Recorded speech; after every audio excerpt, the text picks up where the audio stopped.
Now, after the crowds had grown so large to the point that the front porch collapsed at North Bonnie Brae Street, the group eventually had to discover an available building that was at 312 Azusa Street in downtown Los Angeles, California. Now, this building had originally been constructed as an African-American Methodist Episcopal church in what was then an impoverished part of the town. Most recently, the building had been used as a stable with rooms for rent right upstairs. It was a small, rectangular, flat-roof building. They held their first meeting on April 14th, 1906. The church services were held on the first floor, and there was no elevated platform. The ceiling was only 8 feet high, and on the second floor, there was a large prayer room that handled all the overflow and influx of people who were not able to make it to the altar service downstairs. By May of 1906, anywhere from 300 to 1,500 people would attempt to fit into the building. People of all ages flocked to Los Angeles with both skepticism and the desire to participate. A diversity of backgrounds came together to worship.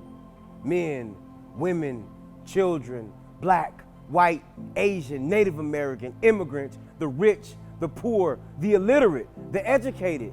The intermingling of races and the church's encouragement of women in leadership was unfathomable and remarkable at this time.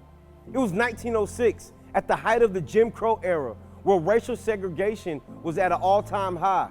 And it will be 14 years later when women will receive suffrages in the United States. The worship was frequent and spontaneous at Azusa Street, with services going almost around the clock. Members of the Holiness Movement, the Baptists, the Mennonites, the Quakers, and the Presbyterians, they all attended church together. One observer said this: "No instruments or music is used. None are needed. No choir, but the angels have been heard by some in the spirit.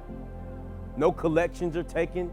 No bills have been posted to advertise the meetings.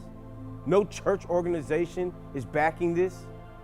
All who are in touch with God realize as soon as they enter the meeting that the Holy Spirit is the true leader."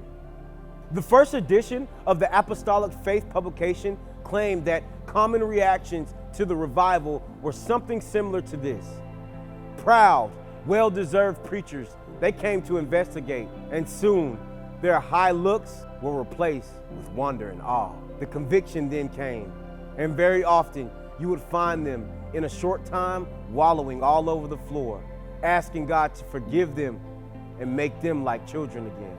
Among the first-hand accounts were reports of the blind receiving their sight, reports of disease being cured immediately, immigrants speaking in German and Yiddish, Spanish, and all of them being spoken to in their own native language by people who had never learned those languages. People filled with the Holy Spirit would then translate the language into English. The singing, it was sporadic, and often, many times, it was a cappella. There were periods of just extended silence. Sometimes visitors would give testimonies, and members of the crowd would read testimonies that were written in aloud. There were prayers of the gifts of the tongues. There were prayers for the sick, for missionaries, and whatever requests were given to attendants or mailed in. There was spontaneous preaching and altar calls for salvation, sanctification, and baptism of the Holy Spirit. Lawrence Catley, whose family attended the revival, said that in most services, the preaching consisted simply of Seymour opening a Bible and worshipers coming forward to preach or to testify as they were led by the Holy Spirit. The members of the mission never took up an offering, but there was a receptacle near the door for anyone who wanted to support the revival.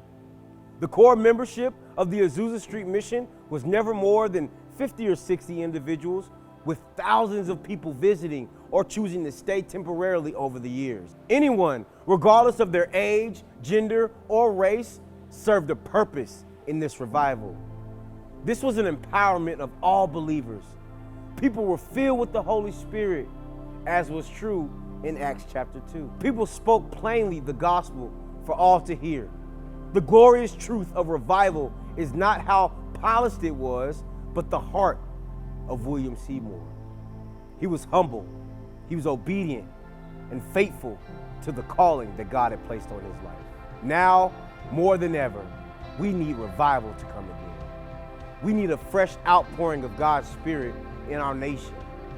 The question is, will you join us this month in praying and fasting together as a church body, asking God to move, asking Him to use us, asking Him to do something so disproportionate in our lives, so far beyond our strength, far beyond our power or our wisdom, that when we look back on this moment, we will clearly see the fingerprint of God. Will you be part of the revival?